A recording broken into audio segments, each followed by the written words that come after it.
Are you a homeowner in Myrtle Beach that is struggling to sell your home, so now you're considering renting? This video may be great for you because today we're going over our rent versus sell calculator. My name is Declan McGonigal. I'm the owner and operator of Beach Rental Group here in the Myrtle Beach area. We manage long-term rentals for homeowners that don't want to handle the headache of finding a tenant, managing the tenant, the maintenance, the turnover, all that sort of stuff. We make it as hands-off for owners as possible. We're your go-to property manager in this market. If you have any questions and are looking for a manager, I'll show you where to reach out at the end of this video. But today I wanted to go over our rent versus sell calculator. This basically is something we built. It's on our website here at Beach Rental Group. If you go to I'm an owner and then go down to the drop down rent versus sell calculator, you'll find it. What we're seeing in the market today is there's a lot of homes that are sitting for sale. And this is 2025. We're in October of 2025. The market is really saturated with sales right now. So it's very tough to move a home. And we have a lot of folks looking to sell and either move to another home or sell and move out of state. And it's just, it's really slow right now. And the only way you're really going to get it sold is if you do big price cuts. So instead of doing big price cuts and potentially losing money, there's another option out there, and that's to rent out your home.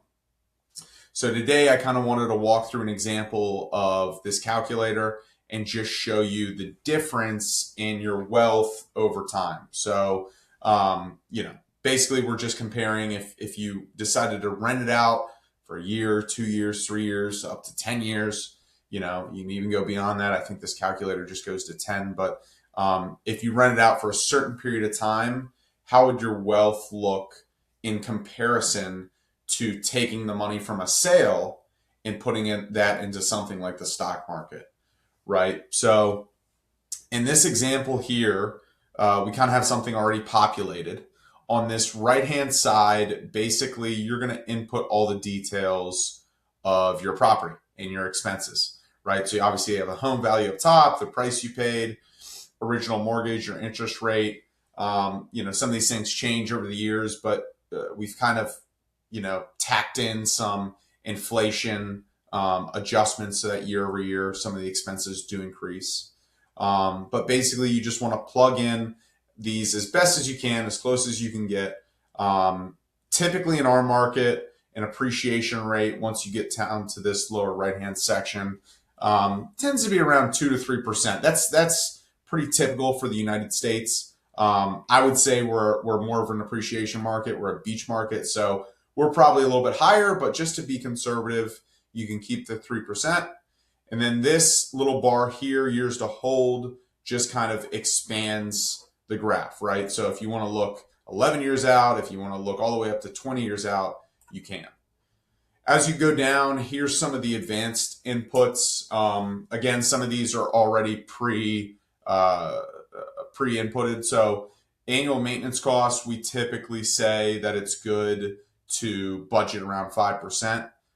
We have all these little info bubbles on the side here. If you're ever curious what we would recommend budgeting for, you can just look at that. Refurbishing costs to sell. That's basically just the amount of money you would have to put into the property to sell it, to be able to sell it.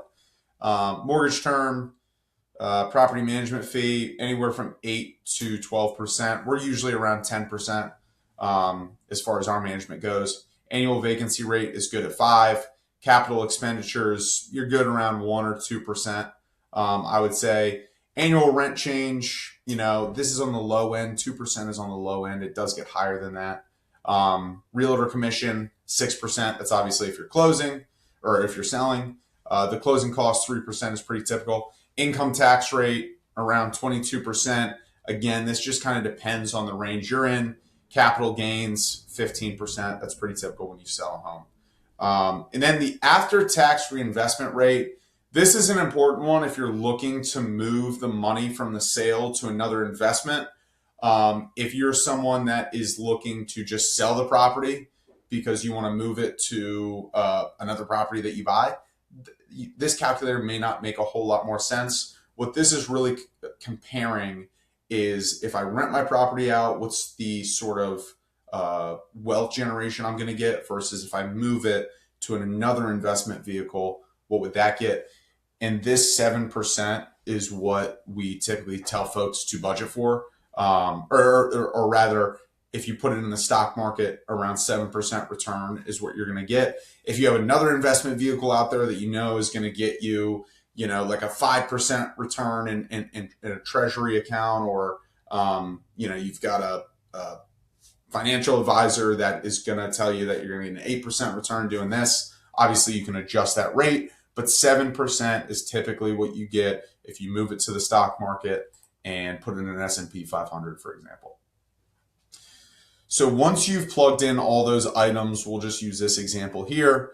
You're going to see this graph up top kind of shows you the difference in how your sort of equity or wealth grows, right? So this top line, the red, is going to be associated with renting it out. The black or this dark blue is going to be, if you sold the property and moved it into the stock market. And then over here, this big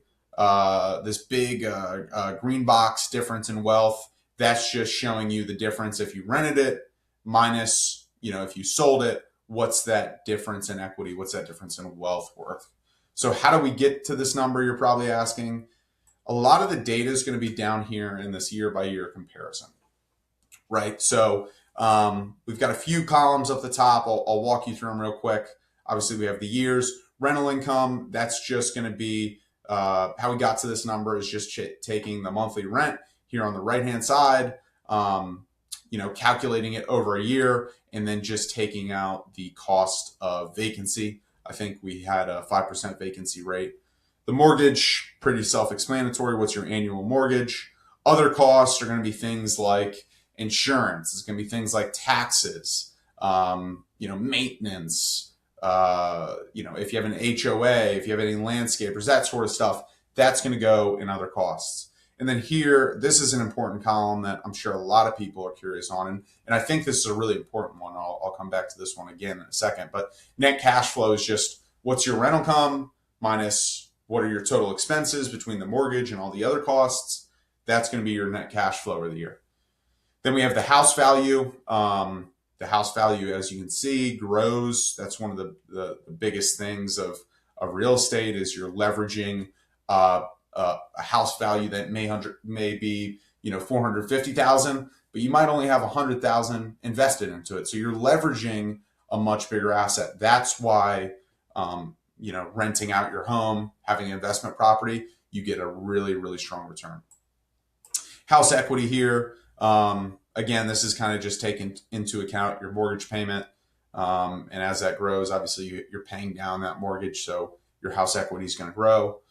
Wealth, if you rented. So this is just taking basically your equity in the home minus your net cash flow each year. So obviously the home value is growing, but this specific example has a negative cash flow each year, which is causing your wealth to go down a tad in comparison to the equity. And then the wealth on this right-hand side, wealth sell, this is if you sold the property, what would that come out to?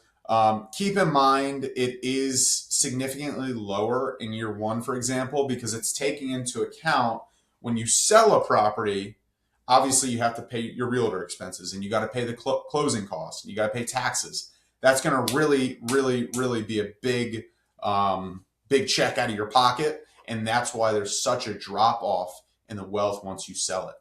So you can see here on the right-hand side, this is the difference in wealth renting versus sell. In this example, year one, you're going to have an additional $37,000 in your wealth. Year two, $47,000. Year three, about 58. Goes up to 70 in year four. And then it has this big drop down.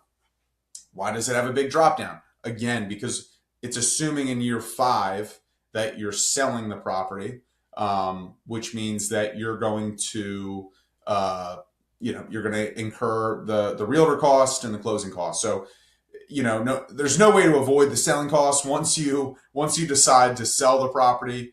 you're going to incur those costs. So there's no avoiding that. Either, you sell it today or you sell it 10 years down the road. No avoiding that. You can avoid some of the taxes by doing a 1031 exchange and just moving from one rental to the next. But there's no avoiding that. So I would just keep that in mind. But even considering that, after 5 years, your wealth, once you've sold it, or if you sold it and you put it into the stock market, only grew to about 125,000 in comparison to your wealth if you rented it after 5 years and you get the appreciation and the loan pay down and the tax benefits. Your wealth renting it has grown to 162,000. That's a $36,000 difference. It's pretty darn significant considering this is just a single property. Now, a lot of folks that I talk with, they do look at the cash flow a lot. And obviously, cash flow is an important thing. You don't want to be necessarily paying money out of pocket. But in this example, to me, it's a no-brainer. And this is not advice. This is just, education. And I'm just sharing kind of our experience. Important to put that in there. In this example, it's a no-brainer to rent out the property if you're just looking at it from an investment point of view. Even though you have the negative cash flow, the house is appreciating at such a great rate. You have a $450,000 asset appreciating 3%, roughly 3% every year. It's growing at a tremendous rate. You're just not going to get that if you take out your equity and you put it in the stock market. Even though the stock market's appreciating at 7%, it's only appreciating at what you have, versus, again, in a real estate asset, you're leveraging the full value of that asset, even though you may only have a 20% down payment into it. So that's where the difference comes in. That's why real estate is such a valuable asset. And this doesn't even really take into account the tax benefits. Obviously, there's a lot of tax benefits to owning real estate, a lot of tax sheltering. So it doesn't take those things into account. But I think that's just a beautiful thing to kind of understand. Even though your cash flow may be negative, it's going to get better. Obviously, you can see here probably by year, I imagine 6, 7, it's probably in the positive. But even though your cash flow is negative, you're still generating more wealth than you would by just putting it into something with a 7% return. So, and again, this is just for this example. You got to plug it in. I hope this is helpful. You really want to consider, what am I paying each month if I'm trying to sell my property, but it's just sitting on the market for 3, 4, 5 months. This is a great calculator to use and kind of compare your options. And if you are interested, you're curious on how we can help you rent out your property quickly and manage all the headache with the tenant and the maintenance and turnovers and all the crazy random things that come up that you can never expect, we'd be happy to help you. Just go here to our website. If you go to I'm an owner and then services, you can fill out a little form here where we can get you a rental analysis if you give us the address, or you can go to our contact page and give us a call directly. But we'd love to help you. Otherwise, thanks for watching, and I hope you watch some more videos that we put out. Thanks.